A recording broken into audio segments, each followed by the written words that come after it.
Classes घेतल्याने तुमच्यात फरक पडायला हवा हे माझं इंटेन्शन आहे. कारण जेव्हा तुम्ही झूमवर घेता प्रत्येकजण कॅमेरेज ऑफ करून ठेवतो वगैरे, मी असं ब्लँक नाही करू शकत. जर तुम्ही सिरियस असाल, खरंच तुम्हाला ते ट्रान्सफॉर्मेशन हवं आहे किंवा स्पिरिच्युअल ग्रोथ हवी आहे किंवा ह्याचं खरंच तुम्हाला आतून your a seeker, a deep seeker, then you come to me, I help you. प्रत्येक माणूस जो ह्या पृथ्वीवर जन्म घेतो कुठेही जगात, तो ह्या 7 एनर्जी सेंटर्स बरोबरच जन्म घेतो. तो to stop the mind is not the हेतू ऑफ मेडिटेशन. नमस्कार. नवराष्ट्र मुंबई नववार्ता या विशेष कार्यक्रमात मी माधवी वाडकर तुम्हा सगळ्यांचं स्वागत करते. तर आपण मागच्या भागामध्ये बघितलं होतं की अध्यात्म नेमकं काय असतं, आपण त्याची स्मिता मॅमशी आणि त्यांची कशी सुरुवात झाली, अध्यात्माची ओढ कशी त्यांची सुरू झाली, त्यांना काय अनुभव आले. तर आता आपण ह्या पुढच्या गप्पा चालू ठेवूया आणि ऐकूया अजून अध्यात्माबद्दल. स्मिता मॅम, तुमचं खूप खूप स्वागत असो.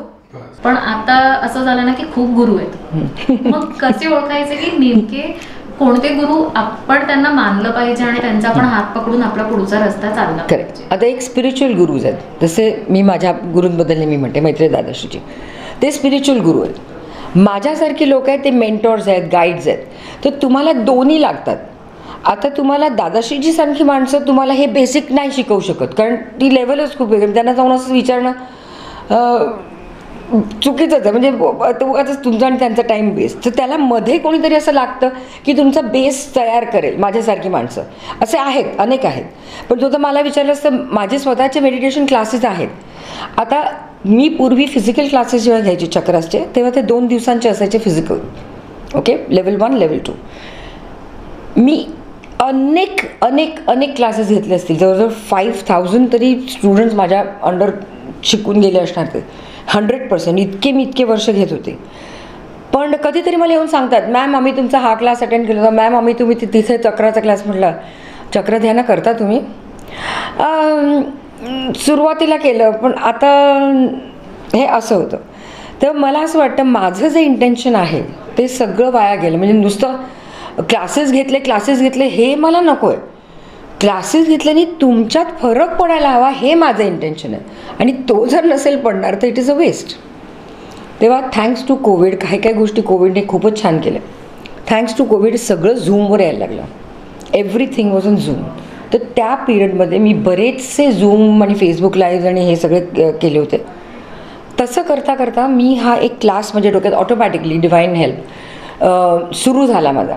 मी म्हटलं आता मी जर क्लास करीन तर त्याचा एंड मला हवा आहे, जसा हवा आहे तसाच हवा आहे. ओके, सो माझे आताचे क्लासेस आहेत ते 1 वर्षाचे आहेत, म्हणजे 50 लेसन्स. ओके, आणि आठवड्यातनं एकदा ½ an hour on zoom 1 to 1. पूर्ण क्लास मला घ्यायची इच्छा नाही, कारण जेव्हा तुम्ही झूमवर घेता प्रत्येकजण कॅमेरेज ऑफ करून ठेवतो वगैरे, मी असं ब्लँक नाही करू शकत. मला नाही जमत ते. मला ती एनर्जी लागते, समोरचा माणूस दिसायला लागतो. तेव्हा हे 1 to 1 आहेत, 50 लेसन्स आणि ½ an hour once a week. का एवढे? कारण तेवढं हँड होल्डिंग लागतं. 2 दिवसाचा हा क्लास केला, मला हे सर्टिफिकेट मिळालं, 2 दिवसाचा तो क्लास केला, मला हे असलं नको आहे. तेव्हा जर तुम्ही सिरियस असाल, खरंच तुम्हाला ते ट्रान्सफॉर्मेशन हवं आहे किंवा स्पिरिच्युअल ग्रोथ हवी आहे किंवा ह्याचं खरंच तुम्हाला आतून your a seeker, a deep seeker, then you come to me, I help you. मग ते ट्रान्सफॉर्मेशन अक्षरशः दिसतं, म्हणजे फिजिकली दिसतं, मेंटली दिसतं. माणसांमधला फरक ते स्वतःच सांगतात मला.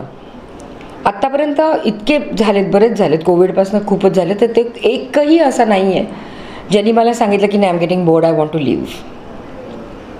1 वर्षभर इनफॅक्ट वाट बघत असतात, आठवडा कधी संपतो आणि कधी क्लास सुरू होतो.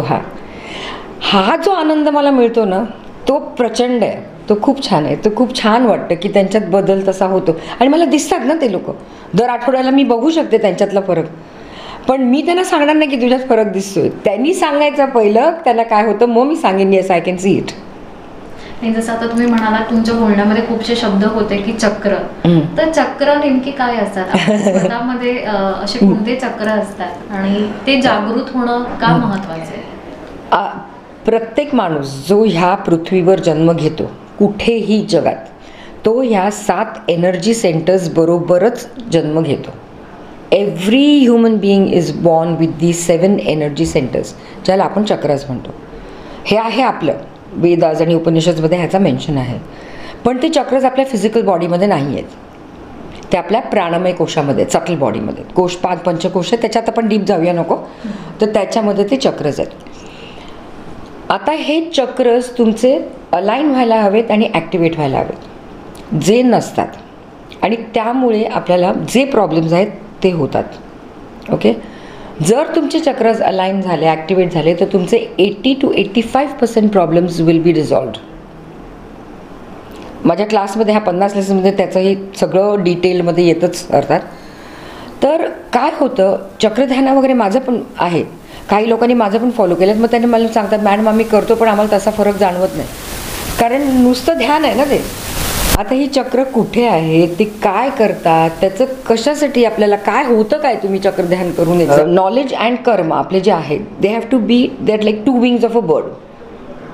तर नॉलेज हे हवंच, आणि भक्ती, नॉट कर्म. कर्म होणारच, म्हणजे तुम्हाला पाहिजे किंवा भक्ती, हे दोन्ही. भक्ती म्हणजे हे मेडिटेशन आणि त्याचं ज्ञान, हे दोन्ही बरोबरीने चालायला हवं. जसं आपलं इंटरनल वर्ल्ड आहे आणि आपलं एक्सटर्नल वर्ल्ड आहे. जर तुमचं इंटरनल वर्ल्ड बॅलन्स नसेल तर बाहेरच्या जगात तुम्हाला बॅलन्स सापडणारच नाही, कारण आपलं इनर वर्ल्ड हे एक्सटेन्शन आहे एक्सटर्नल वर्ल्डचं. आणि लोकांचं हेच होतं, मी नाही करणार काय सुद्धा, मला काय करायचं नाही आहे, पण माझं बाहेरचं जग हे पाहिजे, मला पैसा पाहिजे, लत्ता पाहिजे, रिलेशन चांगले पाहिजेत, हेल्थ पाहिजे. असं कसं होऊ शकेल? कुठेच नाही, काहीच नाही. काहीतरी आपल्याला आतून बदलावं लागणारच, तुम्हाला बाहेरचा फरक समजेपर्यंत. तसं सिनेमाघरात गेलं, हा एंड मला नको, मी रोज पिक्चर बघायला येणार, एंड बदलणार, हा एंड बदलणार, ह्या बदललो का, ते रिशूट करायला पाहिजे ना, तर तो एंड बदलणार. असं करून चालत नाही तेव्हा. आणि आता हे खरं म्हणजे तुम्ही काही करा, तुम्ही काही कुठचाही अध्यात्म, basically you have to connect with yourself. बरं, तर हे कसं करायचं हेही माहिती नाही आहे खरंच. कारण कसं होतं की माहिती नसतं, अर्धवट नॉलेज आपण म्हणतो स्वतःसाठीच खूप धोकेदायक आहे. कारण आपण अर्धवट नॉलेज घेतो आणि आपण त्याच्यासोबत चालतो. आणि खूपदा ना आपण फक्त म्हणजे मला अध्यात्म शिकायचंय किंवा स्पिरिच्युअल करायचंय का, तर मला मोठी माझी स्वप्न पूर्ण करायची किंवा मला हे हवंय ते हवंय, ह्या सगळ्या गोष्टीच्या हेतूने आपण त्याच्याकडे कनेक्ट होतो. एक्झॅक्टली. आणि जेव्हा होत नाही, अरे म्हणजे हे आयुर्वेदासारखं झालं, मला लवकर रिझल्ट आला नाही, सोडून दिलं. ह्या सगळ्याबद्दल काय सांगायचं? हां, तेच सर, आपलं इंटेंट काय. आता जर तुम्हाला हे हवं ते हवं ते हवं, ह्या इंटेंटसाठी तुम्ही देवळात पण देवाकडे हेच मागायला जाता, काहीतरी मला हवं म्हणून किंवा माझा हा प्रॉब्लेम सॉल्व्ह कर म्हणून. तुम्ही हाय म्हणायला आपण जातो का देवळात कधी? आज माझी इच्छा झाली, मला कृष्णाच्या देवळात जायचं, आज मला शिवजीच्या देवळात जायचं, तसंच हाय म्हणायला बरं वाटतंय मला ते. असं जातो का आपण? नाही. काहीतरी तुम्हाला मागायचं आहे, काहीतरी तुम्हाला हवं आहे, ह्याच्यासाठीच जातो. हेच इंटेन्शन, म्हणूनच चुकतं. स्पिरिच्युअलिटी पण हे हवं ते हवं म्हणून तुम्ही स्पिरिच्युअल झाला तर तुमचं कॉन्सन्ट्रेशनच होणार नाही, ते आतून कनेक्टच नाही होणार. आतून नाही कनेक्ट झालं तर काहीच नाही, कुठचीच गोष्ट होत नाही. तुम्ही कुठची, इवन डॉक्टर जेव्हा ऑपरेशन करतात तेव्हा ते इतके फोकस्ड आणि कनेक्टेड असतात, तेव्हाच ते एवढ्या सटली छान एवढी बारीक बारीक ऑपरेशन्स, इंट्रिकेट कॉम्प्लिकेटेड ऑपरेशन्स करू शकतात. कोणी एखादा कवी म्हण, तो पूर्ण त्या झोनमध्ये असतो, पेंटर, डान्सर, तुम्हाला ते कनेक्ट व्हायलाच हवं, त्याशिवाय तुम्ही तो परफॉर्मन्स देऊच शकणार नाही कुठच्याही बाबतीत. मग spirituality is not an exception. Spirituality is you, your life. Unless you connect with yourself. तर what is to connect with yourself? लोक म्हणतात मी 2-2 तास मेडिटेशन करते, मला I don't know what they do, I really don't know, कारण mentally तुमची कपॅसिटीच नसते. तुला ब्रेथ वॉच आहे, एक ब्रेथ वॉच करायला सांगितलं, आता तुला 5 सेकंदात your mind will go somewhere else. To stop the mind is not the हेतू ऑफ मेडिटेशन. माइंड स्टॉप म्हणजे तुम्ही कोमामध्ये ओके, तरच माइंड तुमचं स्टॉप होऊ शकतं. कारण माइंडला तुम्ही स्टॉप करणं, कारण चांगले विचार पण माइंडमधनंच येतात, वाईट विचार पण माइंडमधनंच येतात. मग माइंड कसं तुम्ही स्टॉप कराल? पण जेव्हा आपण ब्रेथ वॉच करता करता तुमचं माइंड एखाद्या विचारात गेलं की मग ते तिकडनं तिकडे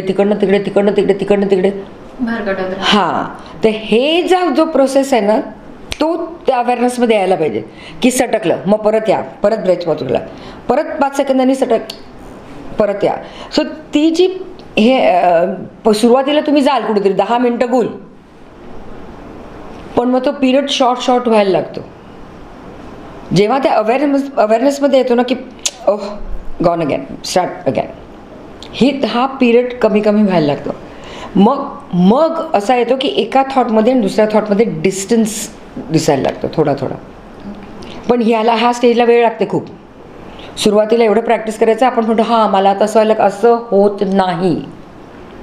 ह्या स्टेजला वेळ लागतं. You have to give time. Spirituality is one thing which you have to really give time. कुठचीही गोष्ट जर डॉक्टर म्हणायचं असेल तर तेवढा तुम्हाला अभ्यास तितकी वर्ष करायलाच पाहिजे, तेव्हा तुम्ही डॉक्टर बनता. नाही तर तुम्ही BA MA काही म्हणा, त्याला नाही एवढा वेळ लागत. सो तुम्हाला काय हवं त्या हिशोबाने तुमची मेहनत तशी असते आणि ती तुमची घ्यायची तयारी हवी, ते पॅशन हवं. Spirituality, you have to be a true seeker to be spiritual. आणि जसं आता आपण म्हणालो की चक्रानंतर कुंडलिनी जागृत होणं. कुंडलिनी जागृत होणं म्हणजे काय असतं? काही वेगळी एनर्जी असते का आपल्यामध्ये जी जागृत होते? तर मूलधारा चक्रामध्येच कुंडलिनी असते. ओके. आणि ती कुंडलिनीला जायचा एकच मार्ग आहे, थ्रू द चक्रास. बरीच लोक एक्सपिरियन्सेस सांगतात, मला असं दिसलं, मला अमका रंग दिसला, मला शिवजी दिसले, मला गणेश असतीलही. पण जर ते जे एक्सपिरियन्सेस, जी अनुभूती जर तुम्हाला तशी आली असेल आणि if it is not life transforming, मग हे एक्सपिरियन्सेस येण्यात काय अर्थ नाही आहे. आता काही लोक अशी आहेत ज्यांना हे असले एक्सपिरियन्स, मला स्वतःला कधीच असलं काही दिसलं नाही, असलं काहीच झालेलं नाही. मी दादाशी नेहमी विचारते की हे असं ह्या लोकांना होतं, कोणाला तरी उडल्यासारखं होतं, कोणाला तरी लिफ्ट झाल्यासारखं होतं. म्हटलं मला कधीच काय झालं नाही इतक्या वर्षात. काहीच नाही. रंग दिसले की जाणवलं आपण एका वेगळ्या जगाशी कनेक्ट झालो आहोत, असं मला काहीही होत नाही आणि कधीच झालं नाही इतक्या वर्षात. तर मला त्यांनी विचारलं, दादाशी विचारलं आमच्या गुरुने, की तुमच्यात फरक किती झाला आहे जेव्हापासून तुम्ही सुरू केलं ते आत्तामध्ये. म्हटलं ओ माय गॉड, तो म्हटलं प्रचंड झालं आहे. तर म्हणे for me that is important. नुसतं हे दिसणं, रंग, देव, हे ते जर ते तुम्हाला ट्रान्सफॉर्म नसतील करणार तर मग त्याचा काय उपयोग आहे. तर भेटूया अशाच पुन्हा गप्पां गोष्टीसोबत. कॅमेरामॅन सय्यद सोबत मी माधवी वाडकर, नवराष्ट्र, मुंबई.